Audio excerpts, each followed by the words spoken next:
Good morning, ladies and gentlemen, and happy Friday to everyone. Peace, Coming to jo- people, peace. come to join you here today to show you the power of friendship and how, despite the events of the last several months, years, days, friendship and unity sustain with proof that love will indeed win. Ladies and gentlemen, my name is Christopher Ellis. I'm an educator at Paint Branch High School in Burtonsville, Maryland. This is my 21st year in teaching, and I love every minute of it. Ladies and gentlemen, good morning. I am Mr. Harrison, Tony Harrison. This is my 19th year in Montgomery County. I've known Mr. Ellis for the entire duration that I have been a school teacher in Montgomery County, and I'm here to let you all know that you are in wonderful hands. And, you know, we wanted to bring you something this morning because we understand that there is a lot of craziness going on in the world right now. But like Mr. Ellis said, we're here to let you all know that there is a remedy and a solution to all of this. And it first starts with a conversation. Absolutely.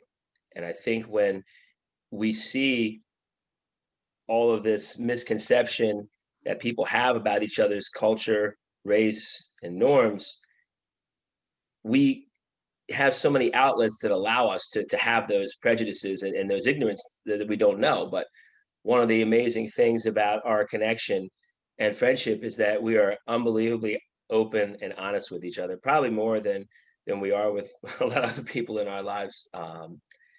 And that comes from, opportunity to just be able to tell someone what you think and not be afraid of how they're going to feel about it, if they're going to be offended. Absolutely. The the key to getting this thing going in America 2021 is through conversation.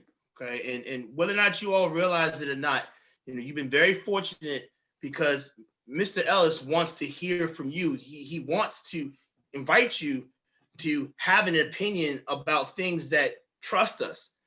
As you get older in life, it's only going to get more complex.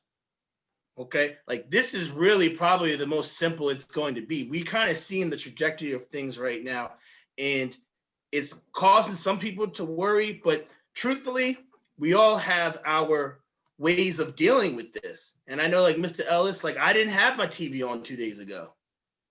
I didn't have it on. I didn't watch any of it because for me personally, I knew I would be very, very upset, and nothing what was happening 2 days ago was a surprise for me. Not one thing. Yeah, and I would agree. And we've been talking about it for many years, and even in all the time that we've attempted to model our friendship and our connection for even friend groups that we're connected to, Yep. you know, and having to feel like we have to justify our friendship in some ways is something that's just astounding to me in the era in which we live. But I did watch everything, and I did have my 5-year-old son watch everything too. Mm, And my conversation with him was, look, guys, innocence is gone mm, at the moment, or it's on pause, I should say. Innocence is on pause because right now we're in a state of emergency, whether it deals with the conditions and climate of the planet, but most importantly, the climate of the people on the planet. And so, with all that said, I did show my son everything because even though he's only 5 and he goes to in person school 5 days a week now with 10, 11 other impressionable boys, and mm-hmm. vice versa. And I want to make sure that his stance is clear when he walks in the building, that everyone is invited to the table, and that the people that did this are making a desperate attempt, a one last desperate attempt to end unity in this country among races. And the noose is a straight symbol. The language that was being used by people creating the insurrection, hate language. Mm-hmm. And Well, so, the language of privilege that you've been talking to your students about, I thought was on full display. And I think the conversation that's worth having Okay. And I'm noticing that some people are having it like in the mainstream, but it's worth having because, you know, like if you're a person of color, your first reaction is, of course, when you see those images, would it have been the same reaction by the government officials, by the police, by whomever, you know, if those people that stormed looked more like me? Okay. And that's been the narrative that's been going on. And what people have to understand is that that's the beginning of a conversation, not the end. Through that understanding, you know, we can begin to understand that like what you're doing with your son is wonderful because that's like racism is taught. So guess what? How to not be a racist is also taught. Okay. And it's taught at a very young age. And, you know, I love the fact that you're, you know, early on just trying to plant those seeds of becoming socially conscious, aware, becoming empathetic, understanding a world that you know revolves outside of your circle. You know, and that solidarity piece that I know that we have found in our friendship over the years that keeps us to come back and to be able to have like enriching conversations. And I grow from you every single time we have those conversations because I'm so proud of the work that you're doing every day. It's important work. It should be mainstream work. No doubt. But I think that, you know, when you talk about relationships, I think all relationships take some give and take. You know, hate is just so easy. You know, hate's so easy. It really is.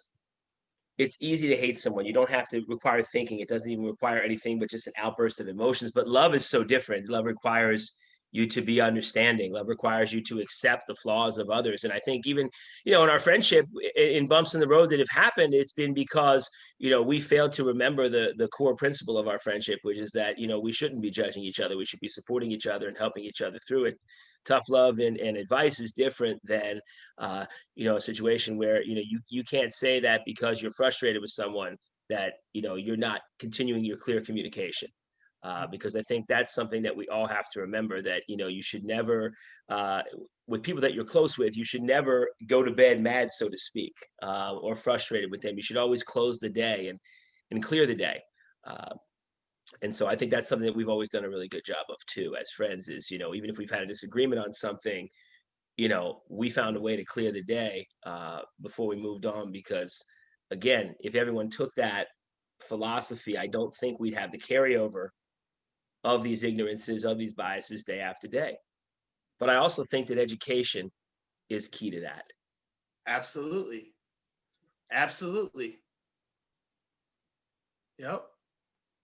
Yep. I know. And you know, and I know the work that you've been doing. And just to let your audience know out there that, you know, I did teach ninth grade English for quite some time, well over a decade.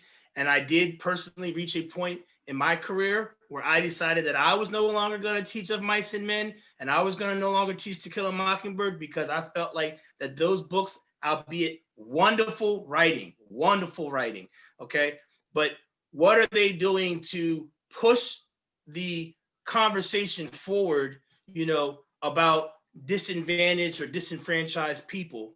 You know, what are we doing? Are we educating people in that? Or are we just reminding people of that? And you really don't have to go too far in the past right now, but that was something that I, you know, came to my own realization a few years ago when I was teaching English.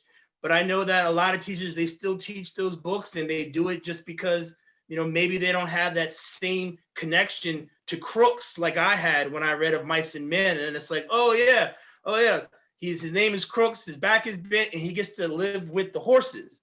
Okay, like, okay, that's interesting. Or like in To Kill a Mockingbird, when Mayella Ewell goes on stage and on the stand, and is able to basically remind everybody in that room that she has the power because she's able to distort that truth. You know, it's brilliant, but where's the balance? You know, and are you having those conversations in your classes with your teachers that are really speaking on the other side? Or are you just talking about Boo Radley? Or are you just talking about naturalism? Okay, because there's an other side of things that has never really been dealt with in our country.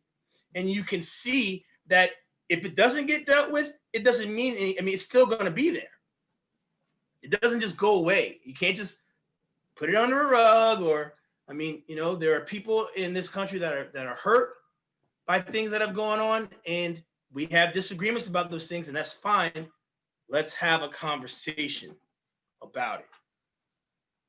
Absolutely. And that's what we're setting the stage for, ladies and gentlemen, is having a conversation about it and bringing our students together to create a forum that will give us an opportunity to address some of these issues and get people to have an opportunity to communicate with each other, hear each other's perspectives, understand the history that each other has grown up in, what we've been taught, what we've been around, and have an opportunity to grow from that. And I think that that's the direction that we're moving in here, ladies and gentlemen. We want to bring more students to the table. We want to bring more students with their ideas about how we can make this change, because without ideas, there's no hope. And ideas give us hope, even if they're ideas that we have to refine 30, 40, 50 times. You know, we're in the process, and we've got a moving train that's waiting for you guys to jump on. And so we hope that you will as time goes on. Use your voice before you lose it. Remember that. You know, I mean, if somebody's empowering you and giving you the opportunity to speak your mind in a productive way, I'm telling you right now, take advantage of it. It's not always going to be there. And somebody in life isn't always going to ask you, hey, what do you think about this? What are your thoughts about this? Okay. And if you're not sure, you know what I tell my students? Ask questions. Ask as many questions as you like. The only dumb question is one that you don't ask. Amen to that. Amen to that. And I'm going to ask that, you know, y'all watching at home there can quietly give a clap here to Mr. Tony Harrison, not only my great friend and brother, but also a person with a visionary mind prepared to help us move into this next stage of development, and also a person who I know understands that this age group is the key to saving us right now and the key to making the difference. I'm here. Yeah. So no, thanks. This is good. I mean, like you're saying, because this is the beginning. I hope to meet all of your students, you know, in some capacity, some form, you know, shortly, and be able to just really two things. One, I mean, like you said before, the answer is in the youth. It clearly is. Okay. And then number two, you know, to be able to continue to model the different dynamics of a relationship, right? It's not just a friendship. There's a respect, there's a love, there's an admiration for what we do each and every day as we try to reach as many people as we can. And we know that sometimes our message isn't always aligned with, you know, the powers that be. And you know, and Mr. Ellis and I, we have a lot of experience with this, okay? You know, and so we feel comfortable sometimes trying to push that envelope, you know, in a productive way, because we know that's the only thing that's really going to ever move that needle. No doubt, no doubt. So we'll look forward to seeing everybody try to push their limits. Pushing the limits is going to open things up, ladies and gentlemen. We'll close by just one more time showing this picture, ladies and gentlemen, and we'll tell you a lot more about it down the line, but it's just a reminder of, you know, just look at the eyes. Everyone wants to look at the skin color. Look at the eyes of these three men. There's something all three of them have in common, and it's something that can't be held, can't be touched, can't even be seen. It's an energy, it's an aura, it's a glow. Ladies and gentlemen, we're going to work to get everybody that glow. And let's have a glowing Friday, everyone. Thanks again, Mr. Harrison, for this conversation today. Thanks for letting me more. pipe in here, and you know, I look forward to talking with you and your students more, hopefully real soon. Thank you, sir. Thank you for your time. Blessings to you. Let's have a wonderful day. Indeed. All right. Take care. Take care, everybody. There's only so much time left in this crazy world, so take care of each other.